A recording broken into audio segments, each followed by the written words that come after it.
Toujours pendant les vacances, mais pour les moins sportifs, l'Union musicale des Landes, organisée pour la 33e année, un stage d'une semaine regroupant une centaine de jeunes musiciens à Saint-Vincent-de-Paul.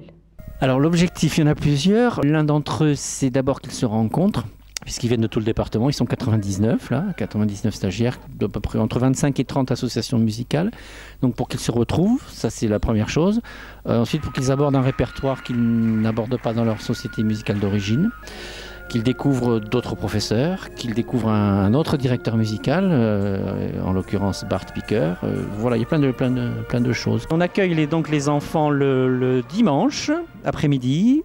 Et on attaque à 17 h par une répétition, un déchiffrage, qui est généralement assez catastrophique puisqu'ils découvrent les morceaux.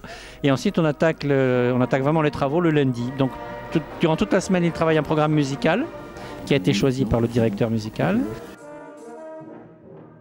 Des apprentis chefs entre guillemets sont venus mardi et mercredi pour se frotter un peu à un orchestre de cette dimension. Avoir pu diriger cet orchestre de 120 personnes, c'était un défi aussi, c'était impressionnant.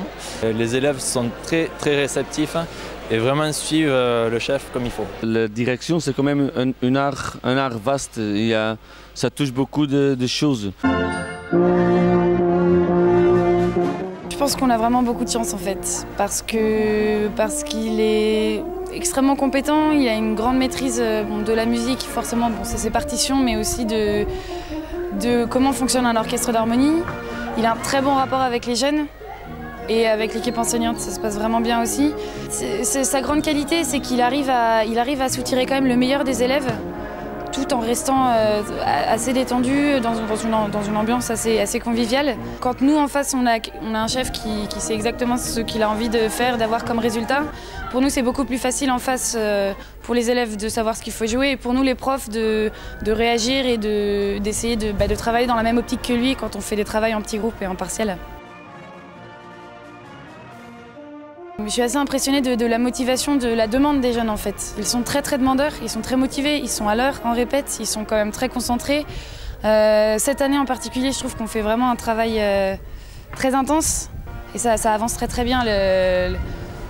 Ouais, je suis vraiment très contente et je pense que je suis pas la seule.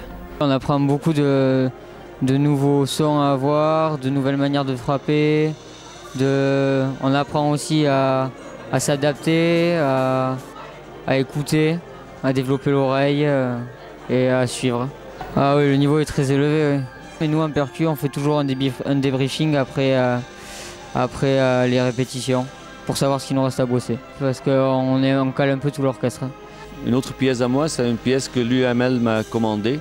Pour le moment, le titre c'est encore un point d'interrogation parce que j'ai trouvé que le compositeur c'est comme le père de l'œuvre. Et l'orchestre, c'est comme la mère de l'œuvre. Et c'est l'orchestre qui fait naître la musique.